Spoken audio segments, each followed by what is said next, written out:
नमस्कार दोस्तों, आप देख रहे हैं हिट फिट न्यूज़ टीवी और मैं हूं हरनाम सिंह बड़वाल।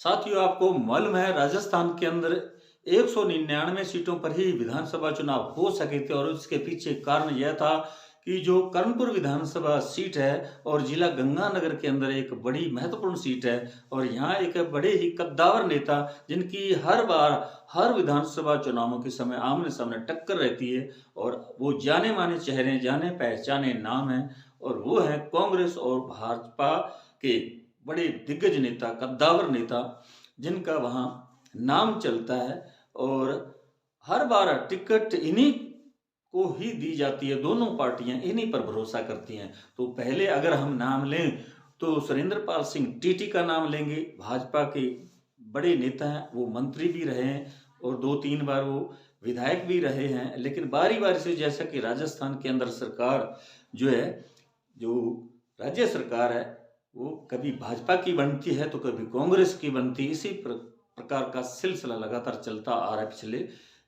25-30 वर्षों से। लेकिन उससे पहले तो लगातार यहाँ कांग्रेस की ही सरकार रही है और यहाँ कई बार राष्ट्रपति शासन भी लागू रहा है और ब्राह्मण मुख्यमंत्री भी रहे हैं, हरिदेव जोशी है और कई रहे हैं। लेकिन इस बार भी राजस्थान के अंदर भाजपा जैसा कि 115 सीटें लेकर बड़े दल के रूप में विजयी हुई और भाजपा का मुख्यमंत्री जो श्री भजनलाल शर्मा, जो भरतपुर डिस्ट्रिक्ट का है, उसे मुख्यमंत्री पद दिया गया। हालांकि वो पहली बार चुनाव जीतकर आए, जयपुर की सांगानेर सीट से वो विजयी हुए और कम से कम 48,000 वोटों से उनकी एक बड़ी विजय हुई और पहली बार वो विधायक चुने गए और पहली बार ही उन्हें मुख्यमंत्री पद दिया गया।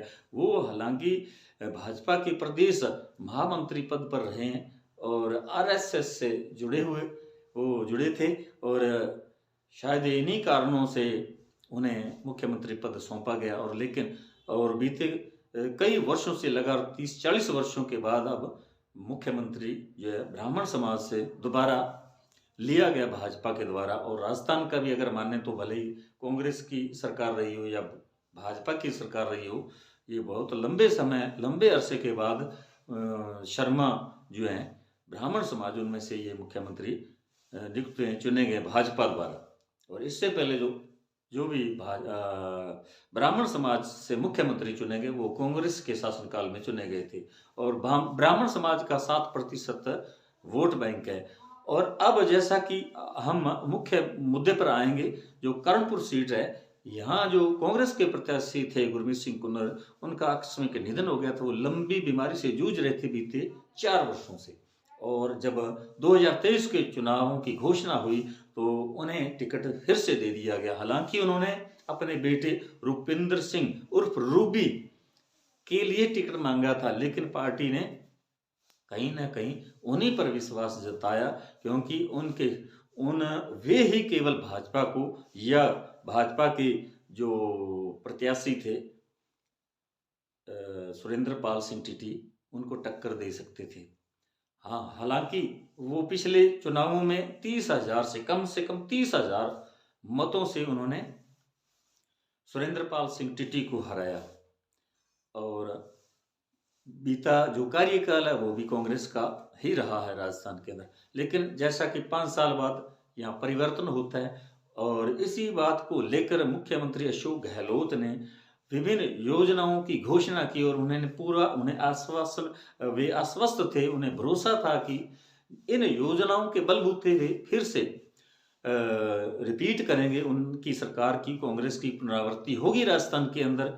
उन्हें पूरा भरोसा था, पार्टी के सभी नेताओं और आला कमान को भी यही भरोसा था कि जिस प्रकार कर्नाटक और हिमाचल प्रदेश में वो सत्ता उन्होंने हथिया ली है भाजपा से, उस प्रकार यहाँ राजस्थान के अंदर तो रिवाज बदल जाएगा और यहाँ जो है फिर से कांग्रेस की सरकार चुनी जाएगी, बनेगी। लेकिन कहीं ना कहीं वे गलतफहमी में थे, गलत मुगालते में थे क्योंकि उनकी कुछ ऐसी योजनाएं थी जिनका धरातल पर आम लोगों को लाभ नहीं मिल रहा था और इसी वजह से सत्ता परिवर्तन हो गया। अब भले ईवीएम पर ब्लेम लगाएं कि ईवीएम के द्वारा धोखाधड़ी की गई है भाजपा द्वारा, चुनाव आयोग द्वारा। तो ये गले से नहीं उतरने वाली बात है। लेकिन कर्णपुर जो है, अब ये एक सीट जो है, ये 15 नवंबर को जब गुरमीत सिंह कुन्नर का निधन हो गया, उसके बाद नई तिथि घोषित की गई है 5 जनवरी 2024। और इसी बात को लेकर, क्योंकि एकमात्र सीट जो है कर्णपुर की, यहाँ चुनाव होने वाले हैं और यहाँ जितने भी दोनों पार्टियों को, भले वो कांग्रेस हो या भाजपा, दोनों ही पार्टियों के दिग्गज नेता और भूतपूर्व मुख्यमंत्री राजस्थान के यहाँ धरना दिए हुए हैं। मेरा कहने का मतलब है कि यहाँ बार बार आ रहे हैं, एक अपने वर्चस्व का, ऐसा उन्होंने एक वर्चस्व का ये एक मुद्दा बना रही है, प्रेस्टीज पॉइंट बन गया दोनों ही पार्टियों के लिए।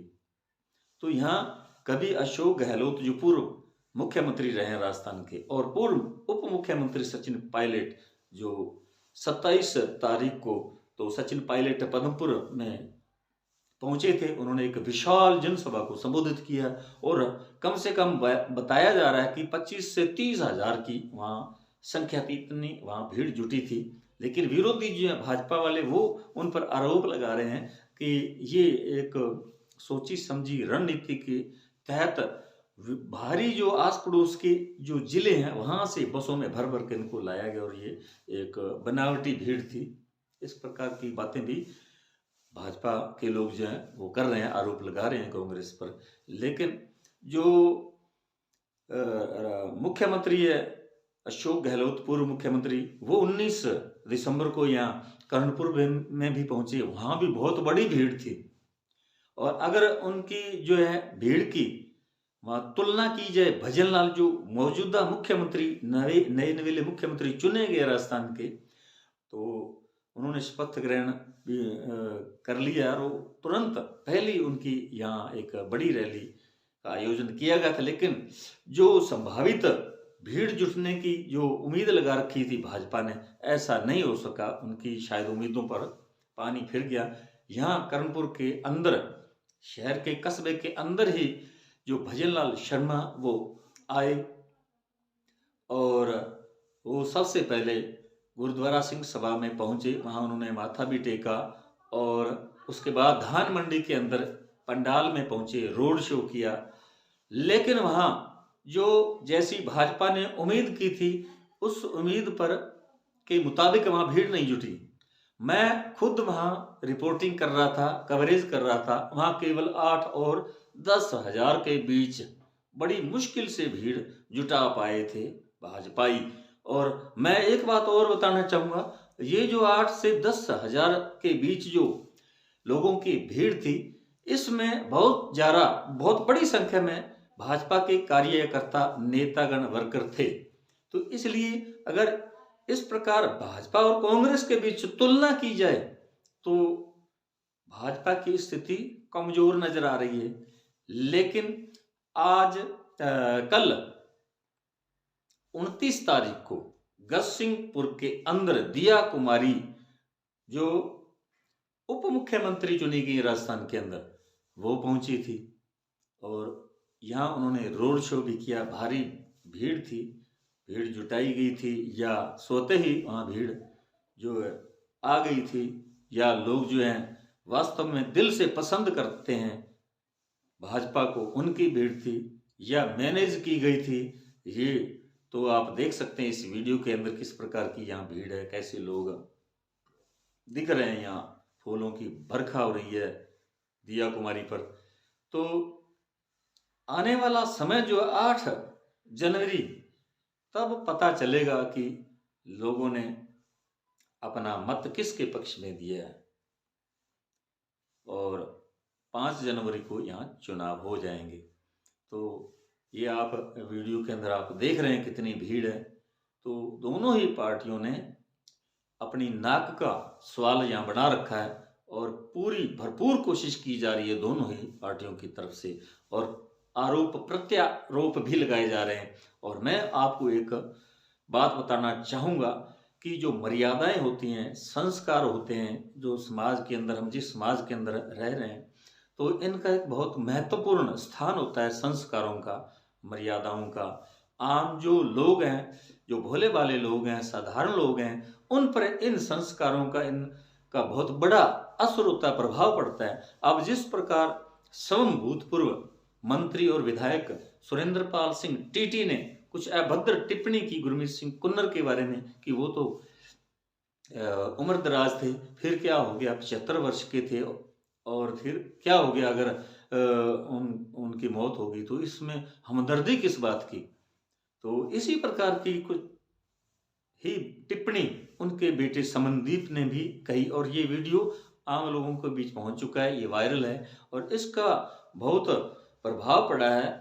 जो कांग्रेसी लोग हैं या आम जो किसी भी पार्टी से जुड़े नहीं हैं, वो केवल और केवल मतदाता हैं, वो ऐन वक्त पर ही ये डिसाइड करते हैं, ये निर्णय करते हैं कि हम किसको वोट दें। तो इस प्रकार के जो मतदाता हैं वो इन जो अभद्र टिप्पणी हो या संस्कारों के विरुद्ध जो बात कही गई हो, तो उस कारण उनका जो है मन और हृदय जो है परिवर्तित हो जाता है, वो बदल जाता है। उन्हें ये महसूस होता है, क्योंकि भारतीय जो संस्कृति है, कल्चर है, उसके अंदर इन बातों की कोई जगह नहीं है।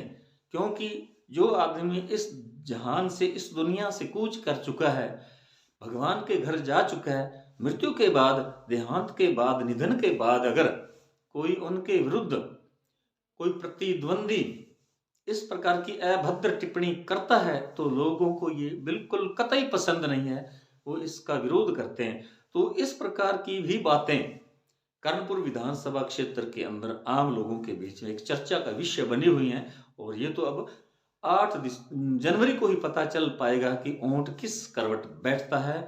और चुनाव प्रचार जोरों पर है, गर्मजोशी से लोग व्यस्त हैं चुनाव प्रचार में। बड़ी दूर दूर से, अलवर, भरतपुर से, जयपुर से, क्या मंत्री, क्या मिनिस्टर, क्या विधायक, क्या आम बड़े दिग्गज नेता, प्रभावशाली लोग यहाँ बढ़ चढ़कर भाग ले रहे हैं। उन्होंने अपने नाक का सवाल बना रखा है। और जो एक प्लस पॉइंट है भारतीय जनता पार्टी के लिए, वो केवल यही है कि यहाँ अब एक चुनी हुई सरकार है, भाजपा की सरकार है, गठित हो चुकी है।